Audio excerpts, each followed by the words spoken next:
हरे भरे मैदानों और सुनहरे खेतों के बीच बसा सुंदरपुर नामक एक गांव था। इस गांव में राम और श्याम नामक दो घनिष्ठ मित्र रहते थे। वे बचपन से साथ थे, बहती नदियों, चहकते पंछियों और हरे भरे बागों के बीच बड़े हुए थे।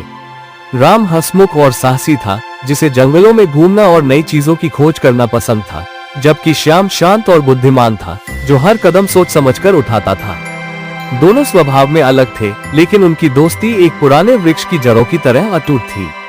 राम एक महान खोजी बनना चाहता था, जबकि श्याम गांव के बच्चों को शिक्षित करने के लिए शिक्षक बनने का सपना देखता था। एक साल गांव पर भयंकर सूखा पड़ा। जो नदी कल तक तेजी से बहती थी, अब सूखने लगी थी। गांव के लोग पानी की कमी से परेशान हो गए, उनकी फसलें मुरझाने लगी और पशु पक्षी भी बेहाल हो गए।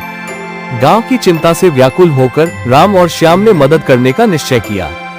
उन्हें जंगल के बीच एक पुराना कुआं याद आया, जिसे गांव वालों ने सालों पहले छोड़ दिया था। वे गांव को बचाने के संकल्प के साथ जंगल की ओर निकल पड़े। रास्ता कठिन था, जंगल घना था और जंगली जानवरों का भी डर था, लेकिन दोनों ने एक दूसरे का साथ नहीं छोड़ा। जब राम थक जाता तो श्याम उसे हिम्मत देता, और जब श्याम डरता तो राम का साहस उसे आगे बढ़ाता। आखिरकार वे पुराने कुएं तक पहुंच गए। कुआं लताओं से ढका हुआ था और कचरे से भरा था। उन्होंने बिना देर किए सफाई शुरू कर दी और पानी निकालने लगे। बड़ी मेहनत के बाद वे पानी लेकर गांव लौटे।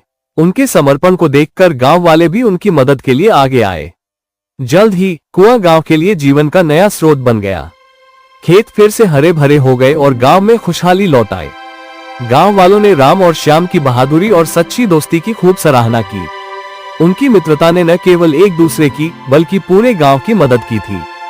समय बीतता गया। राम एक महान खोजी बना और दूर दराज की जगहों की यात्रा करने लगा, जबकि श्याम एक आदर्श शिक्षक बना और गांव के बच्चों को शिक्षित करने लगा।